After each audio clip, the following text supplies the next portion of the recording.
We kick this off. So before we come to that, so hello everybody. Very excited to have our pitching PowWow session here at DueDash Cologne in May. We have some great jury members, some great startups today, which I will come to very soon. But before we do, I would like to start with some quick introductions about DueDash, who we are, and just give a frame for the session and what this is all about. So first, why are we here? What is DueDash about? And DueDash works on one of the biggest challenges for most startups, likely the biggest, which is fundraising, the access to capital and investors. Less than 1% of startups ever raise any funding. And because of that challenge, what we have seen in thousands of startups, we really want to help them, enable them to become investable and actually raise funding. For that, we started first the DueDash community, which is where to help us become investable and receive funding. So learn through free education materials, articles, videos, able to learn from success stories from other founders, sharing from investors, be able to make your business investor ready by getting expert feedback also from the DueDash team, but also being noticed by investors through global community and also events such as these. And the community is only the first part of what we're building with DueDash. We are building in the long term a digital investment platform to streamline and automate the fundraising process, both for startups as well as investors, to help you on your fundraising journey. And likely this will come out by this autumn. In the meanwhile, we already help startups also directly, work with them one-on-one and prepare them for fundraising. If you want to get feedback, which is free of charge at first, you can get this by just sending us your pitch deck through pitch@duedash.network. And we're happy to give you feedback, check your investability. If you want, we can also discuss working with you more closely on your fundraise. In addition, we have free startup credits, which any startup can get, over 25,000 USD by different partners. I will come to this on the next slide, which one you can get. And also, if you want to be part of one of these pitching sessions, just send us as well as your pitch deck, and we're happy to inform you. Which partners do we have? So first, on the top part, you will see the general different partners who work with us, help us to enable more startups become investable and raise funding. And in addition, as I just mentioned, all of these startup credits, which we have. So these are the partners at the moment you can get, such as AWS, Freshworks, Agora, and a couple of other ones. If you're interested in these, just send us your pitch deck, and we're happy to tell you more on how to get these credits, discounts, benefits from these partners for your startup. Also for this specific session, Dimitris, which I'll introduce in a second, was so happy to offer a prize. And basically the winner of this DueDash pitching contest will win free admission to the Founder Institute Frankfurt cohort starting in November. Of course, the startup still needs to fit in the guidelines. It means we want the startups to work on actually an SDG goal, one of the 17, as well as we have an attitude test. But for that winning startup, Dimitris would provide more information after I create that contact. Thanks again for also Dimitris for that prize. Now, if you want further information on DueDash, just reach out to me and happy to share more. Let's come now to the session, the pitching PowWow. Because here we want to enable the startups to have like a simple exchange, be able to pitch in front of investors, get feedback, and also be able to go into that. And the PowWow originally comes from the North American Indians.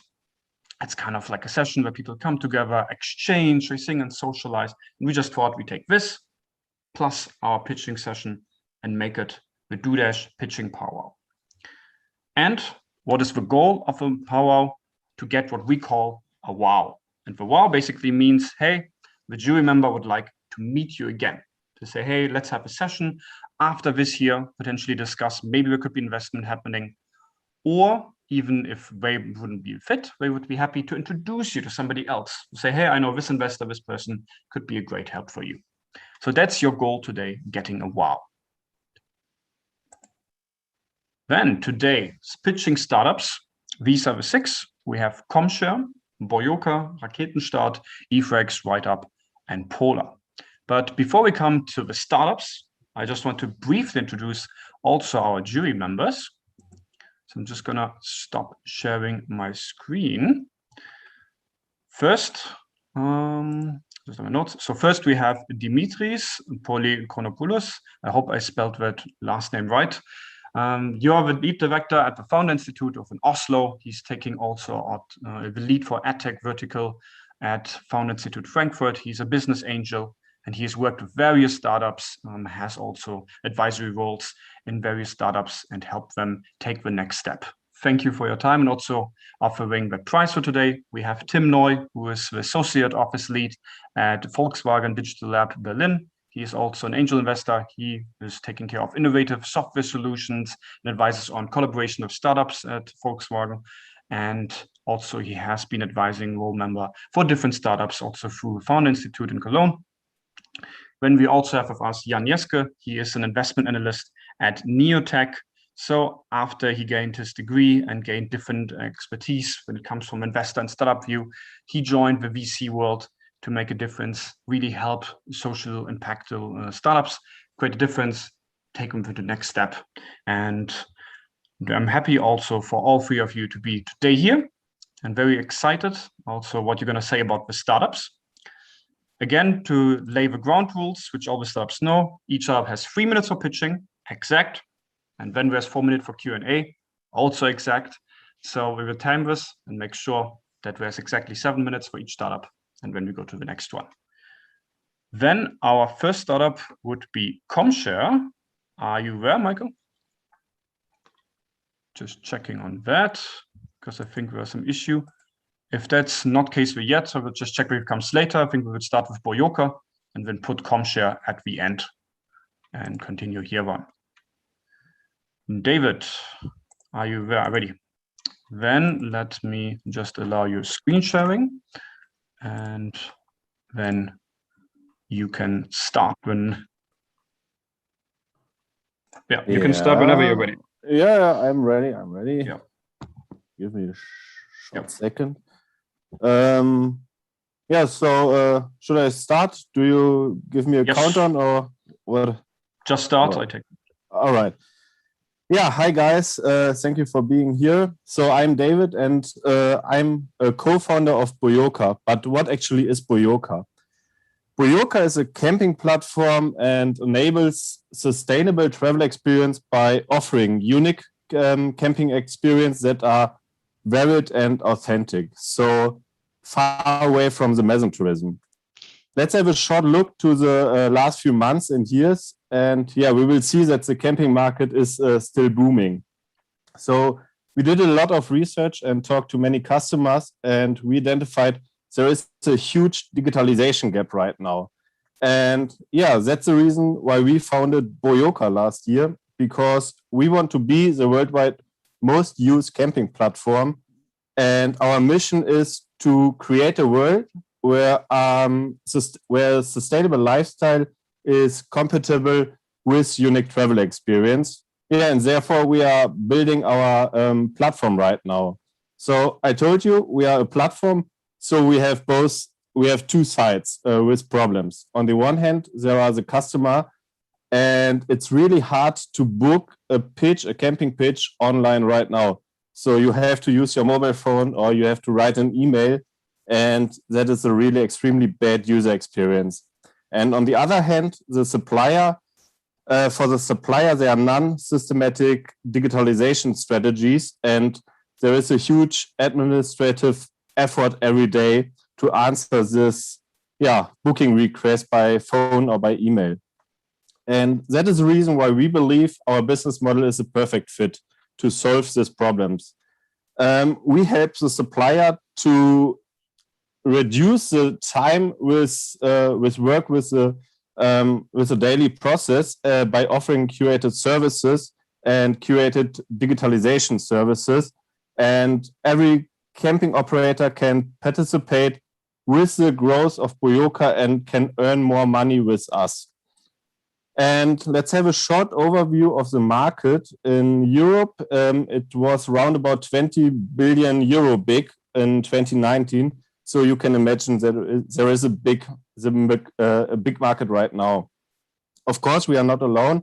There are some competitors right now, but our USP is that we can offer curated services to digitalize the daily process of every camping operator.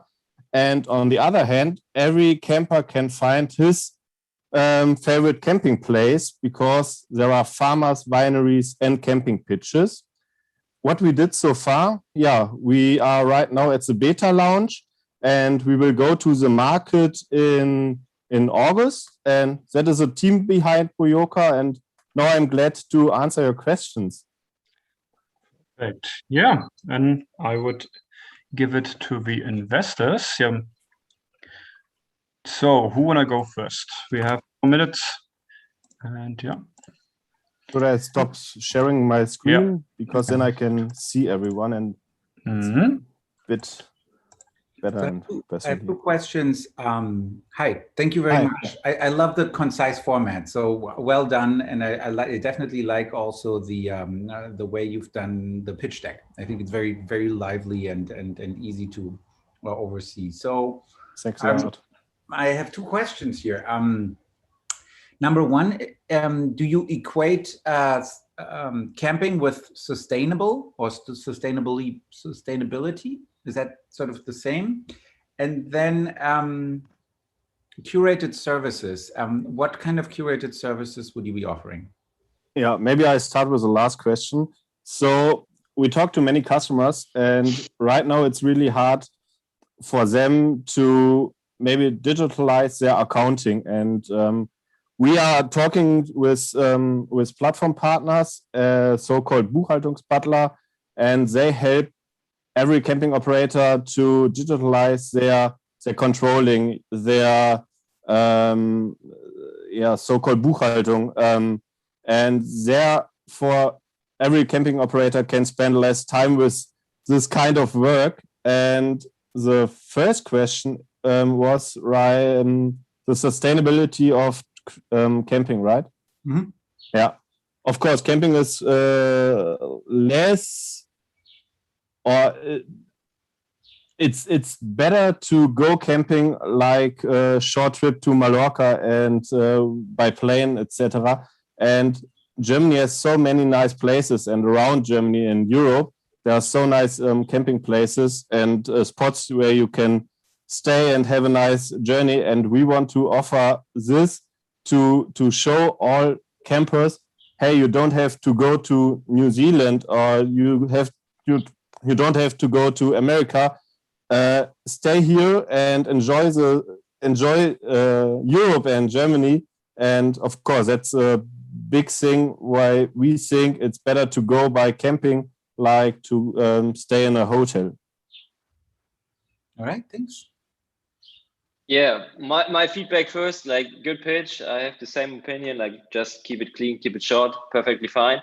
And I have to admit that I could have used I needed that solution like 2 years ago. I remember with my friends, we had this mobile home, this camper, and we've been to Croatia and we couldn't find a camping place. So we just Googled it, and then there was some phone number and you couldn't, like, nobody took off the phone, like there was nobody to reach. And then you go to every camping space and hope there's like a free spot for us, but they said, no, you have to go to the next one. And so I can feel the pain for the solution, but I have a question, like, for my experience, it's hard to reach the camping place owners. How do you reach them to sell your product or to onboard them on your platform?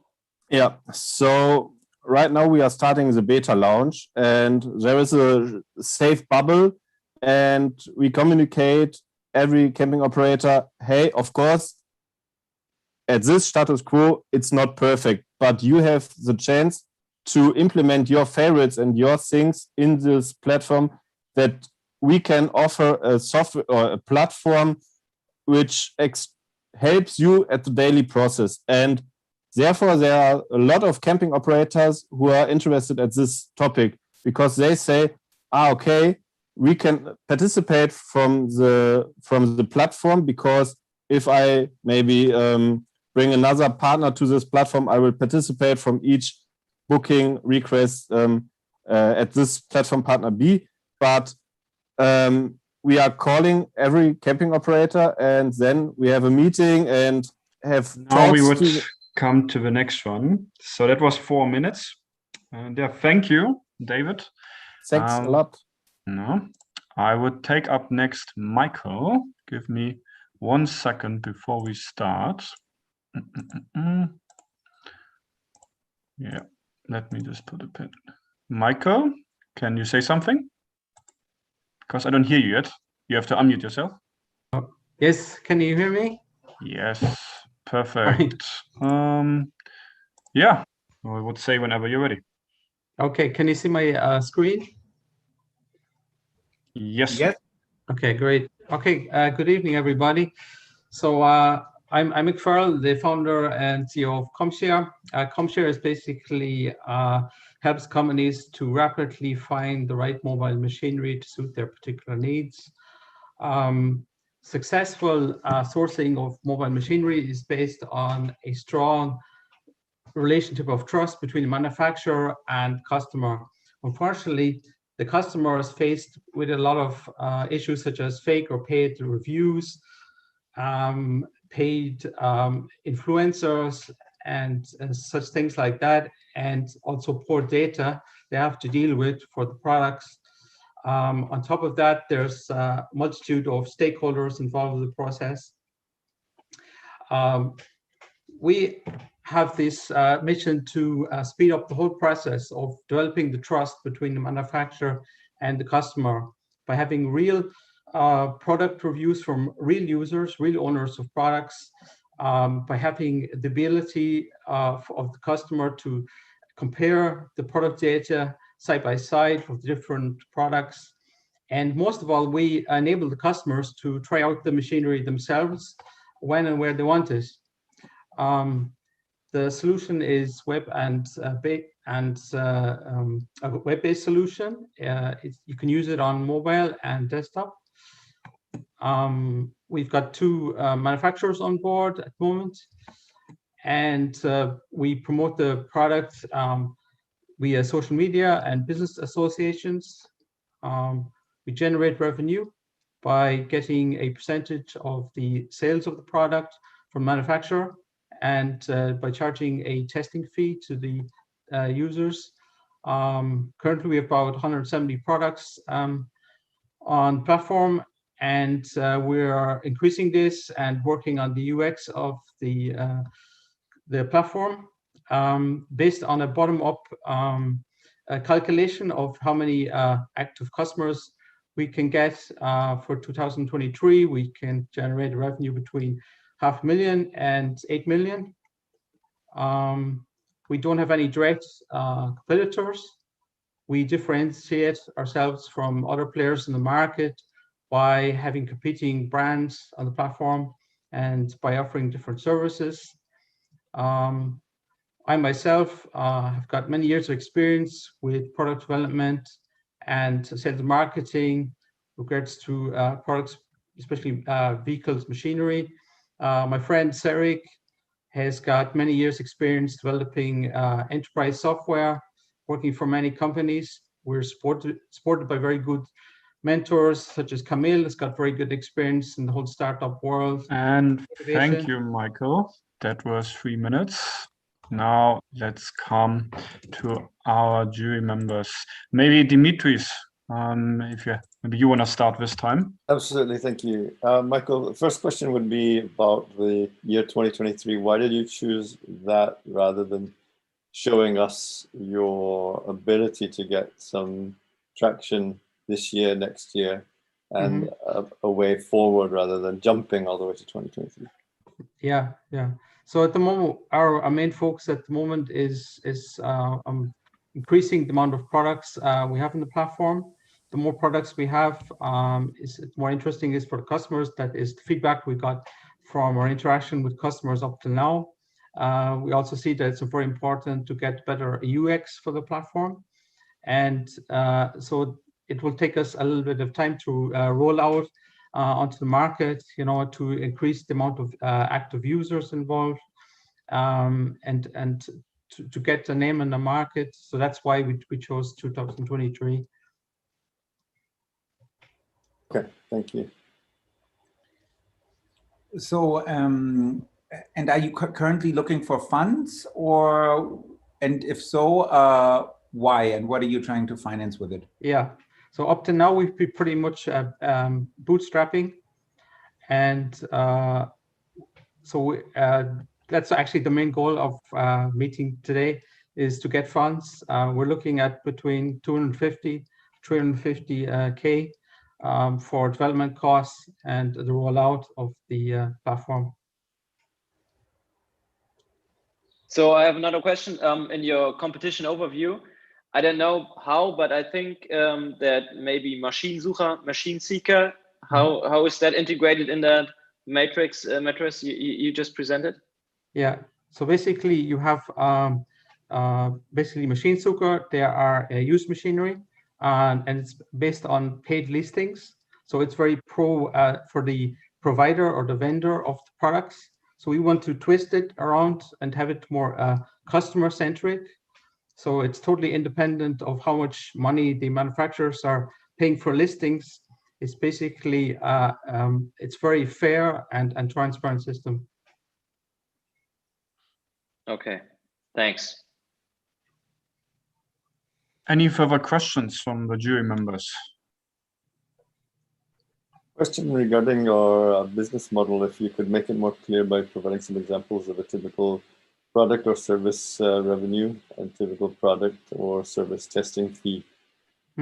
Yeah, so for instance, if the products themselves, they range in value from between 10,000 to 150,000.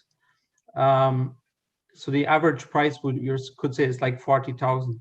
So if you take a percentage of between 4 and 7% of the revenue, the sales price, that's what ComShare will get.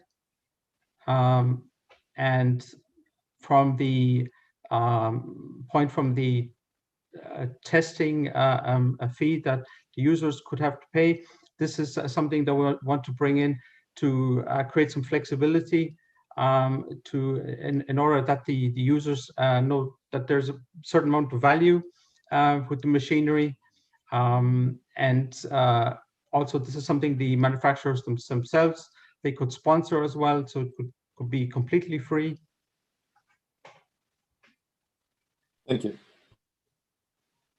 Good. Yeah, then I would say thank you, Michael.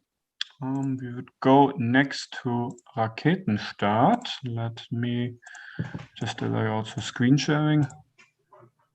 Yeah. Yeah, you can share your screen. And whenever you're ready, Madeleine, we can start. Yeah, I'll start my timer too. All right, let's go. Hi, I'm Madeleine, and I'm the founder of Raketenstart, the digital legal department for entrepreneurs, startups, and freelancers. And this is Tim. Tim is 26, chemist and a founder, and he might have the solution for all our problems because of the global warming. Next to me and Tim, there are more than 4 million entrepreneurs and freelancers in Germany, and every year there are new companies coming up in the huge amount of 550,000 companies. 33% of them have a legal problem, but still have no legal advice yet. So what's that problem based on?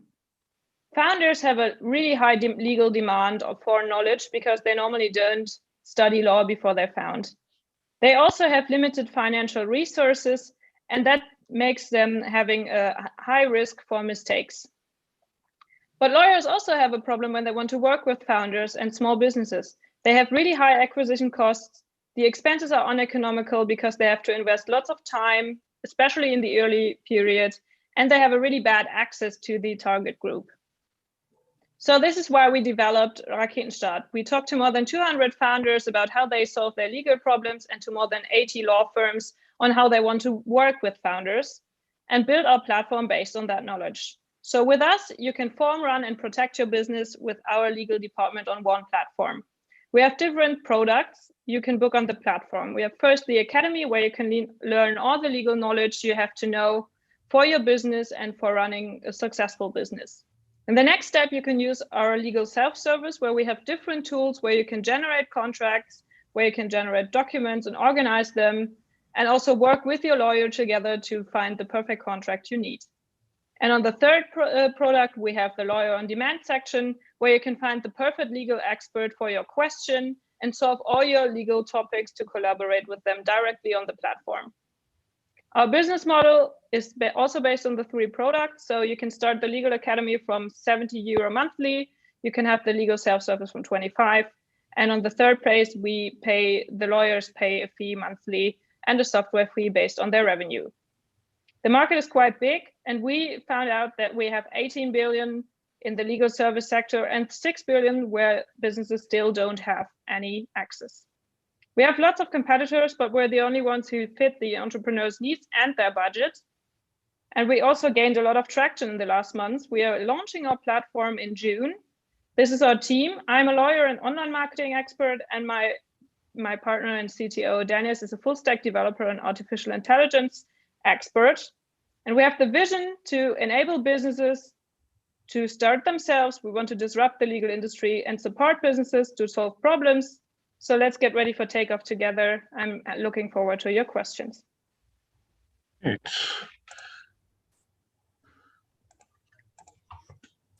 Yeah, I would say whenever you're ready, jury members.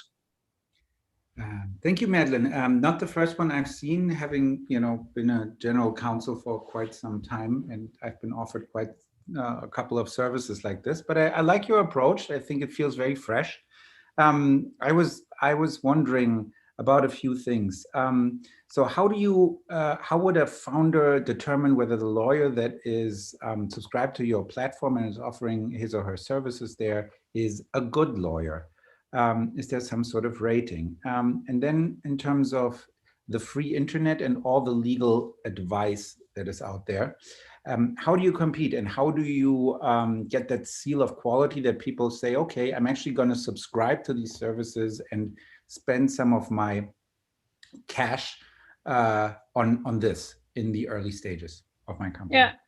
So the answer to the first question is quite easy, because the difference between us and our competitors, where you also can find lawyers, is that we only list exclusive experts. So our goal is not to list every lawyer there is, but we search for entrepreneurial lawyers who are like really experts in that section.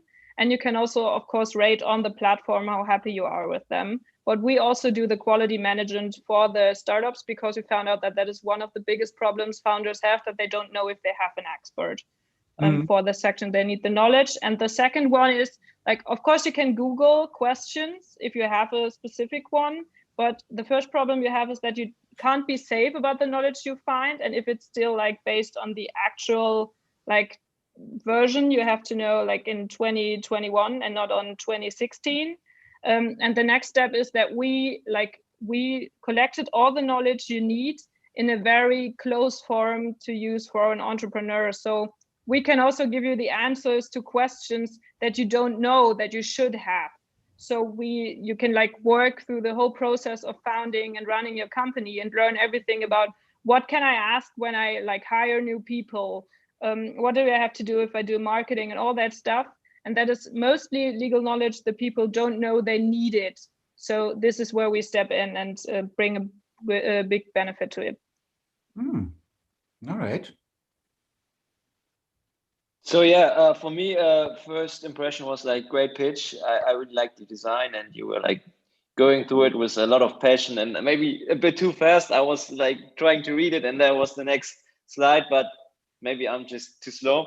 So my question is, are the lawyers in the end willing to pay 200 euros per month for the software? Okay, but then also 30% sales commission per, I don't know, case or per hour. I don't know how you bill it, but feels like 30% is a bit too much. But have you made like first experience on that?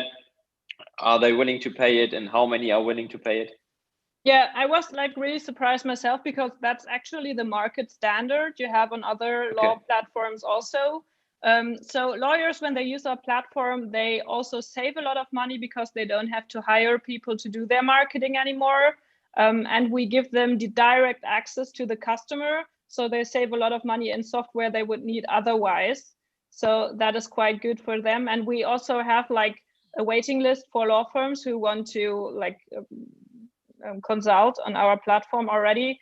And we tested all the prices in the section of the customers already. So it's fine for them because they would normally spend much more money without our platform to get to the customers and get different software to like talk to them. You can also do video calls and all that on our platform. So that's quite good for them. Maybe you should increase it even though. Maybe. And thank you as well, Madeleine. We would go to our next startup, and which is Thanks so much. eFrex. Okay, I try to share my screen. 1 second. See if you can share now.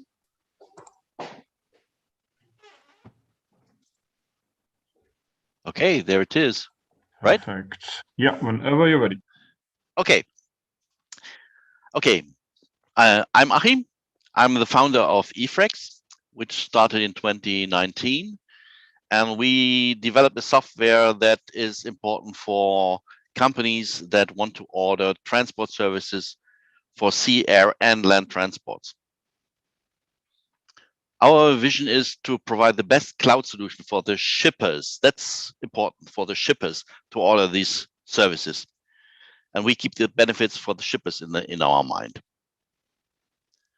Our team consists of experts in software development, in sales experts and commercial experts with decades of experience in our market. And the market is the transportation market. It's huge, it's really huge. There are about 260 billion tons that are transported around the world every year. And this is our market. The issue is for the shippers that most of the platforms today are provider-centric. They are driven by forwarders. And a forwarder is hardly seeking the best price for a shipper. The shippers want to reduce their freight costs, but the providers want to have high earnings, of course. And that was the reason why we invented eFrex. It is the only fully shipper-focused solution that negotiates the fully automated in a process the best conditions for the shippers with pre-qualified providers. How does it work? We set up a individual eFrex customer portal. He publishes his tenders, invites the transport providers, execute a reverse auction, and after the end of that, he analyzes the results and awards the winner who will transport it. As you can see, there was a huge saving in the last year for our customers. Our income source is an increasing recurring monthly fee, which is a commission on the auction value, it's flat fees, and flat fees on the usage of additional products. Additional revenues will come from projects, IT services, consulting, project management, and so on. Our differentiator is our shipper centricity. Other companies that are working in the same area, maybe same area, are provider centric. And often they do only one cargo type, for example, LKWs, trucks.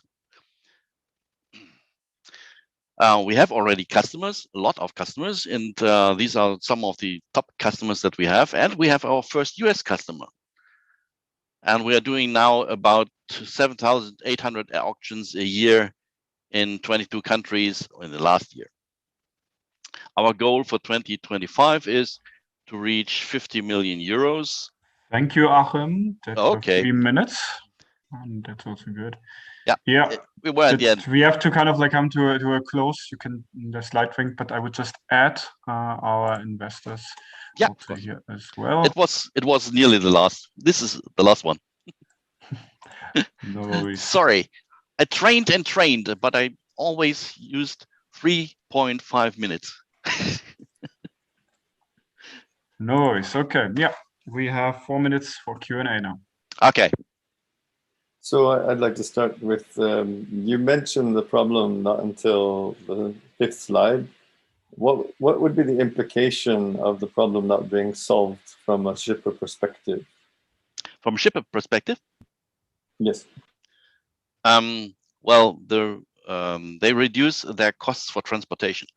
When you analyze the costs, every euro, there are about 42 cents of a euro that are used for transportation.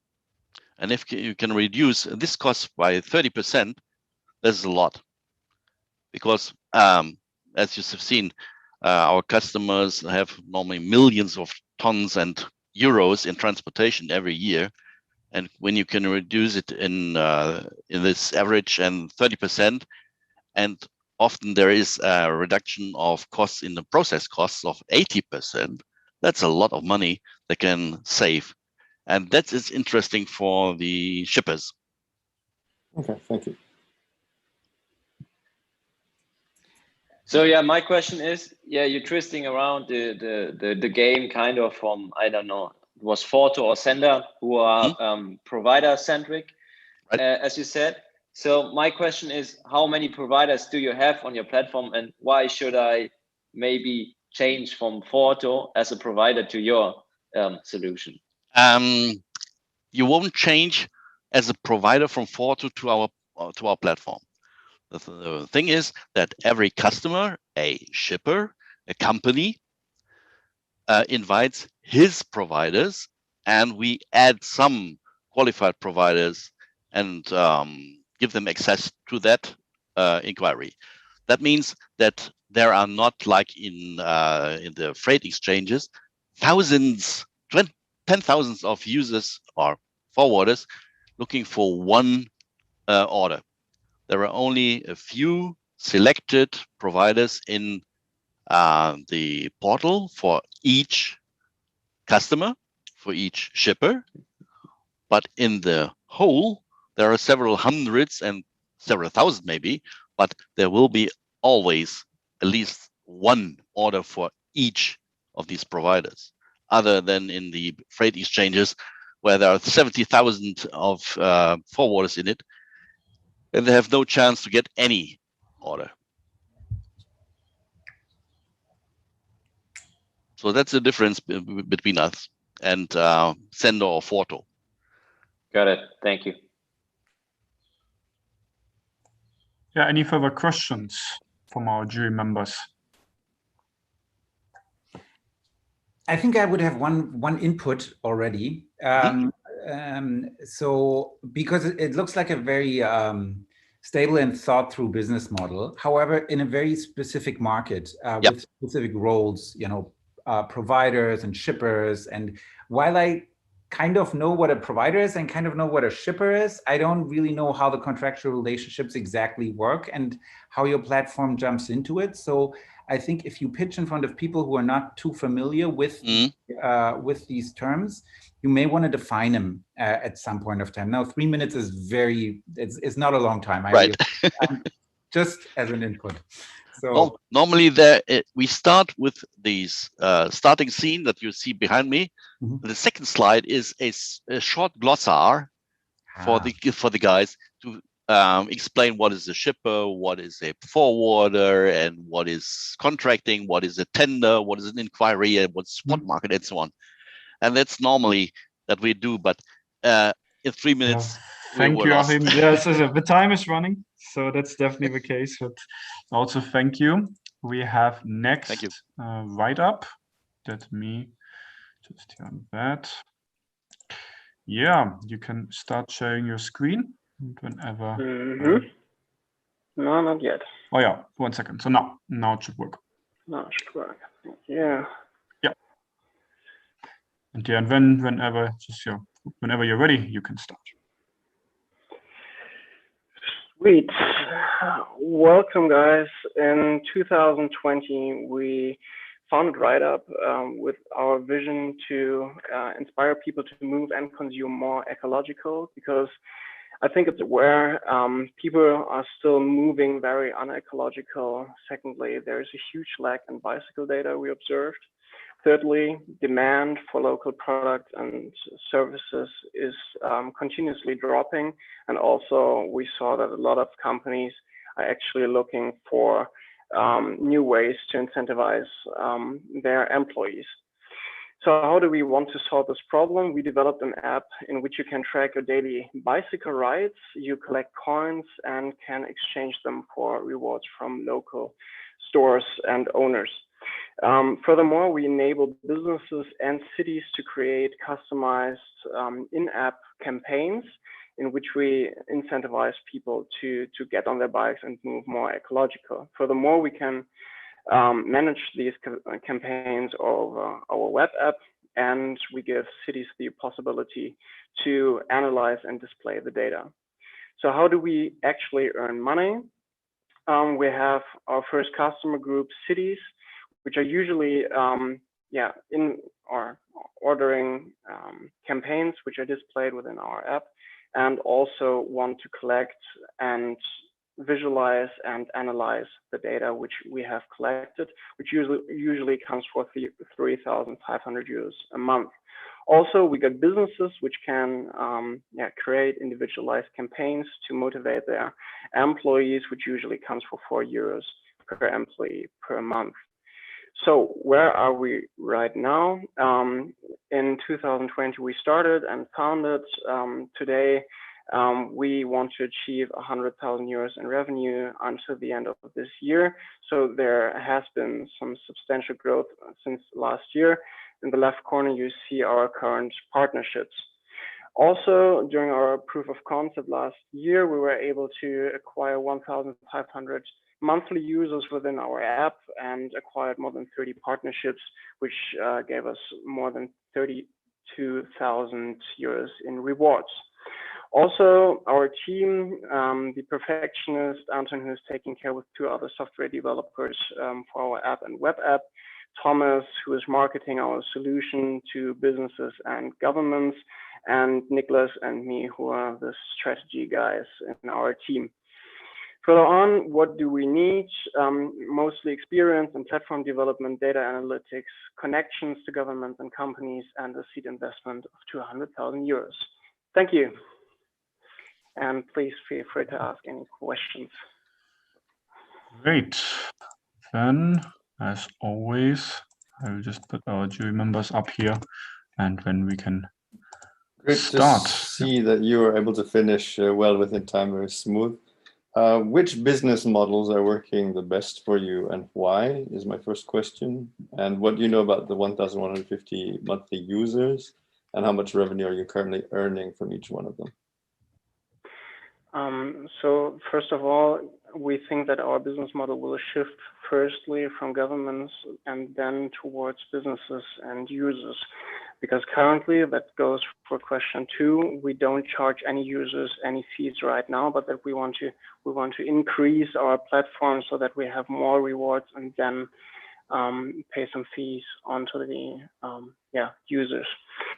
Currently, we earn more money with the governments and now slowly shifting to the businesses.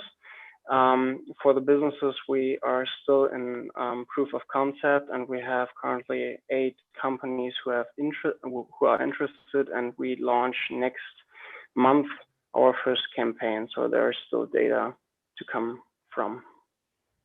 Thank you. When do you intend to break even? In 2024. Okay, with a team of how many? I think it was 24 people. Okay. Okay. So what does happens when the campaign is running out? Like you book your campaign and everybody's driving insanely in Aachen with their bikes, and then the campaign stops. So does the customer, the city of Aachen, is churning then, or do you have like follow-on campaigns, or how long is an average contract for your customers? An average contract is around 2 years. So most of them are now, or the one we just got is now for 2 years. But from the most other cities, we have usually demands between 1 and 3 years. If the city stops to follow a campaign, then we have different ones we organize by ourselves to keep the customers. But that's the crucial point. I think the cities will not sustain into a healthy business model, but that we need to shift from the cities towards the users. but the cities give us an excellent point of entry into the market because they usually take over the marketing for us because they have a high self-interest in that.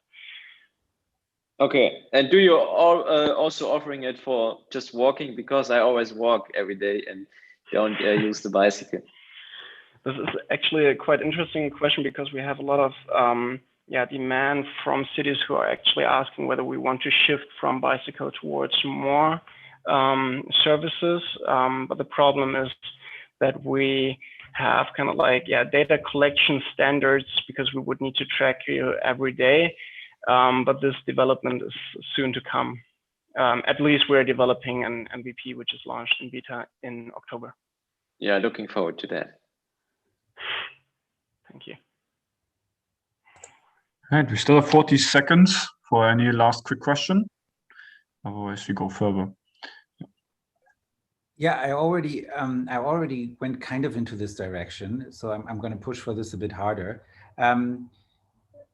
What's your, if I were an investor who is like not motive driven, but like financials driven, I'm kind of having trouble to see like the big money rainmaker story here. Yeah. Is this something you're aiming for, or? Sorry, whether we were aiming for something? Yeah, are you aiming for, telling, is it more of a... Sorry, Tim, I think we're going 40 seconds. But my question... maybe if like it depressed you, you can ask in a follow-up meeting if you give them a wow. So they descend to that. We're gonna go to our last startup. So let me also here, I'll just do that as well. And yeah, whenever you're ready, Adrian, you can share your screen.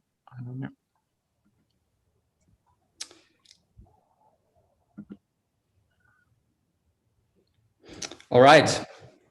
Hey guys, I'm Adrian and I'm so excited to present you Polar, the simplest way of model scouting.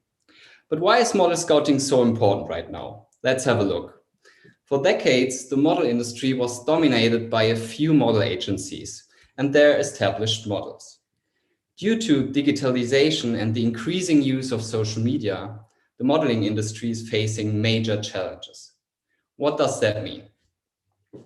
One reason is that established models use their own channels to promote themselves and don't need the agencies anymore. And not only this, today it's super easy to start a model agency. That means that most of the models are in multiple agencies at the same time. Imagine if every restaurant had the same menu. That sounds pretty boring for us. That's why there's a huge demand in the agencies for new faces. But unfortunately, model scouting is very time and cost intensive. And if agencies want to survive on the market and respond to the increasing diverse advertising industry, they must focus on scouting new models, efficient and affordable. That's why we created the Polar app, a platform connecting models and scouts worldwide. And we are super happy today to announce that our first MVP will soon be ready. And how does it work? Newcomer can create a set card fast and easy and can be found via a playful matching process. And if you like a profile, you can collect it in the so-called model pool. If the interest is mutual between a model and an agency, the matches can be managed in different categories. So you have your model indexes right in your pocket. And how do we build our network? On social media. And we already grew a community of over 35,000 people, completely organic, in just 3 months. And our videos have been watched 3 million times. For our app launch, we already collected over 700 registrations who cannot wait to get scouted through Polar. Our team could not be a better match for Polar's idea. CTO Sebastian is our connector between technology and business. With Jessica, we have an absolute content pro on board. Our data nerd, Kai, has a hands-on approach to all kinds of technology. And I'm the CEO with over 10 years. Thank you, Adrian, also on that. For 3 minutes. Yeah, we are keeping on the time, just because we don't know. Maybe one of the jury members afterwards has an appointment or something else to do. You never know. So I was finished. No, I'm just joking. All fine. Yeah, then we have 4 minutes also for the jury members. I just have. Sorry. Good. I just have an appointment until 9. I have to be back in my home because it's not allowed to stay outside. So that's my only deadline I have today. But yeah, I don't want to interrupt you, Dimitris. But first of all, great design. I really like the pitch deck and like the animation, and looked very clean and nice. So I don't know if I missed it out, but how do you earn money? How do you make money? What's your revenue model, your business model? It's pretty easy. Polar is a premium platform, so we plan to have additional functions with in-app purchases. Yeah, and we think there's a lot of ways to monetize the platform. First of all, we think it's really important to get a lot of users into the app. We also will collect a lot of data, which is really important for making money. Yeah, but first of all, we focus on get a lot of users onto the platform. Yeah.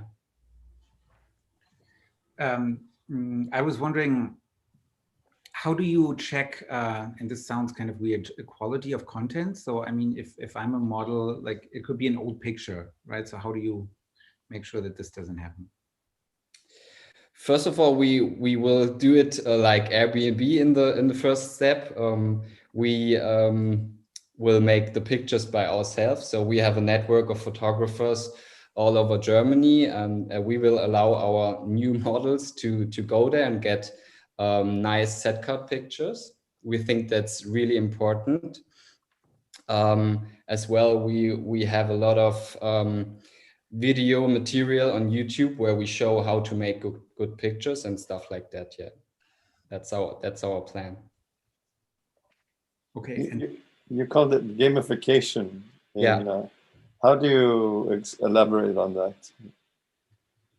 Yeah, we think it's pretty funny to swipe through the different talents. That's our gamification part. As well, we plan to have some kind of levels you can achieve for good behavior on the platform. Yeah, as you found like 100 models in the last month, so you now you're the super scout or something like that. Yeah. Thank you. We still have like 70 seconds for another question. Anything else from you guys? Tim, Jan? I'm not going to ask. My questions are too long. What are your asks? Sorry? What are your asks? If you had a last slide and you were to ask the things, money, talent, introductions. Assets? What you need? Your asks. Sorry. Yeah, we are looking for about 450,000 euros in our first round for the next 12 months. Yeah. And how would you spend the money? Especially for the team at first of all, for the launch of the app, marketing costs. We think it's very important to have a big bang when we launch the app to get fast on the market and get a lot of people into the app. Yeah, we think it's really important for the usability. Yeah. Great. So thank you also, Adrian. What we're just gonna do, so we're gonna give our jury members some time to discuss who was the best pitches, so the top 3. So I'm just asking you, we just started a breakout room, so you can just join this, dear jury members. So just go into that. And in the meanwhile, while we wait for them to go into that, what we can use the next minute, just kind of for that, for all the pitching startups. Because I think it comes honestly, like, how do you feel, your impression on the pitch? How was it for you? Anybody who would like to share a bit on, you know, a 3-minute pitch is very short, so it's interesting to see from your experience. If you want to share. Yeah, see, Adrian, maybe you just pitched. You want to share something? Or like, how was the pitch for you? As I like the short pitches because it's you can focus on the on your product. I'm not a fan of big numbers in the like money stuff. So I like the short versions because you can focus on the attention. Yeah.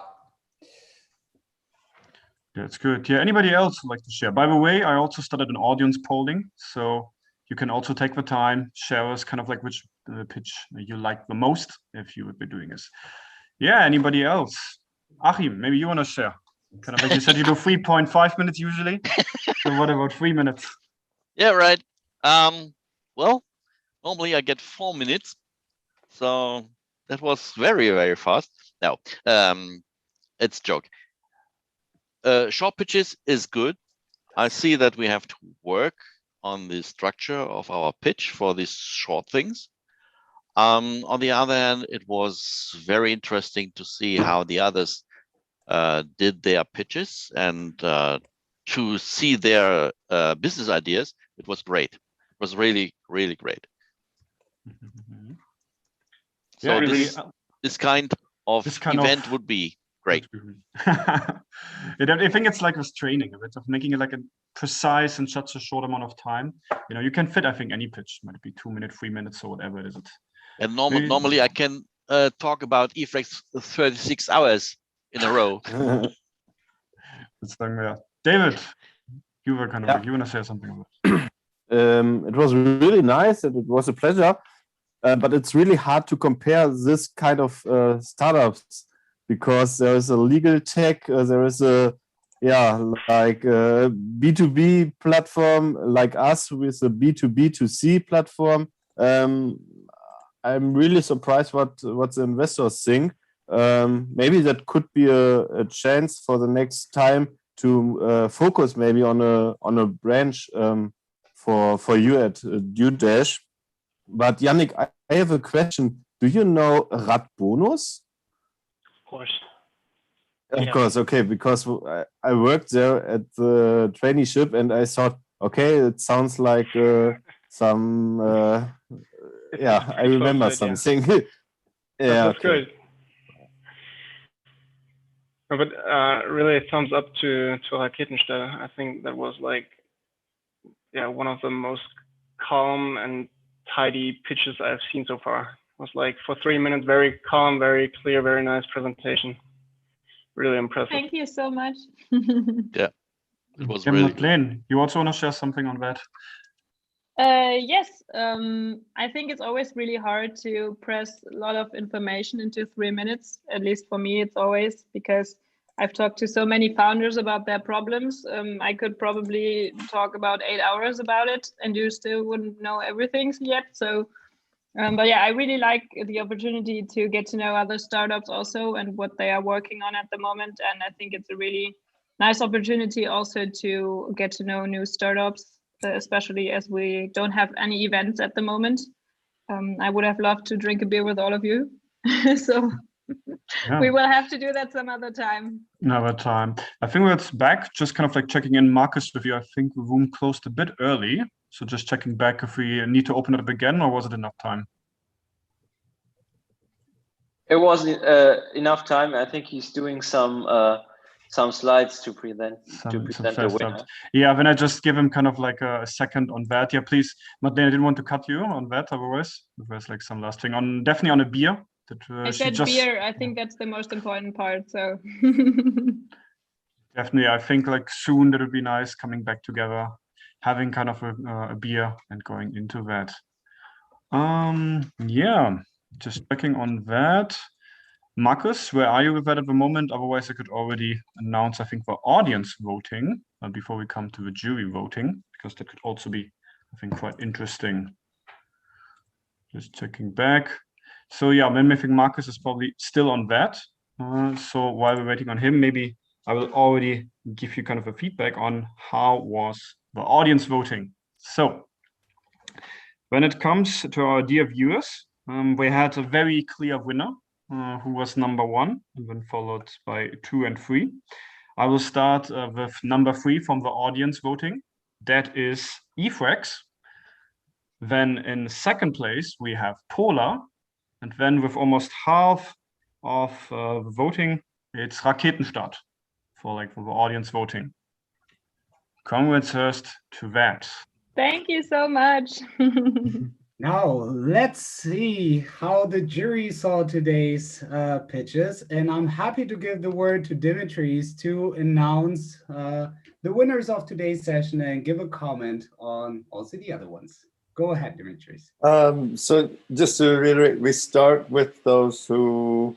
4 to 6 as an overall, yes. Sorry?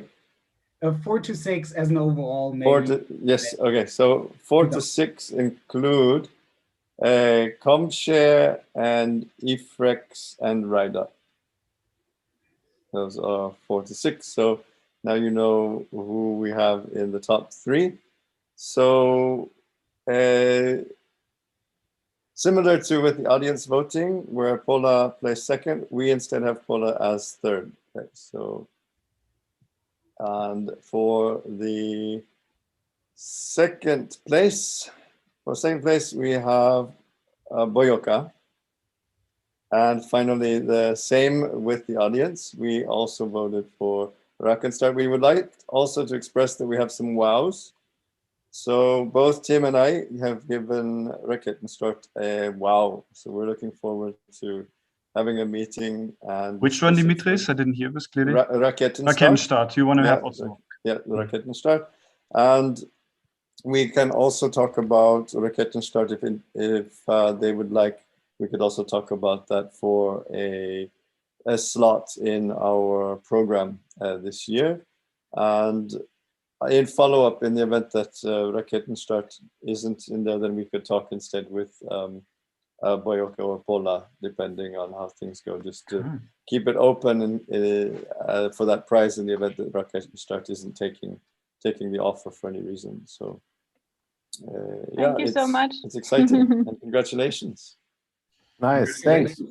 That means that actually, whereas in the very first session of our Cologne pitching powwow, there was actually no wow in the end being given to any of the startups. So Madeleine, you are the first Cologne startup who got the highest prize that you can get, the wow, which means either a second meeting with one of the existing investors that sit here in the panel, or at least a direct introduction to one of their network members. So happy for you to connect each other so that you can get in touch and actually take it up, because you wrote into the chat chat as well that you're raising 200,000 as of now. So maybe we can see some of those costs being covered up through one of those channels. So thank you very much from that side as well. Great. Yeah. So some closing words. Thanks again to all the jury members and also the startups for joining. Hope you enjoyed it and you could take something from that. But I think the basic idea just is to have this nice and comfortable way, just exchange, pitching, get the feedback, and also your next investor meeting, and going into that. With that, we will have more pitching sessions coming up in the future. The next one is actually planned already for DueDash Cologne, which is on the 8th of June. Where we're going to have also some great pitching startups and some jury members. Former jury members will be a bit more focused actually on social impact startups. So that will be definitely interesting as well. So I think to the question beforehand on kind of the focus part. Otherwise, if you're not part of the DueDash community yet, please join us on the community.duedash.com. Also, if you want to access the startup credits or other benefits by DueDash, just send us your pitch at pitch@duedash.network. We're happy to forward this. And as well, if you need fundraising support, we're happy to chat with you.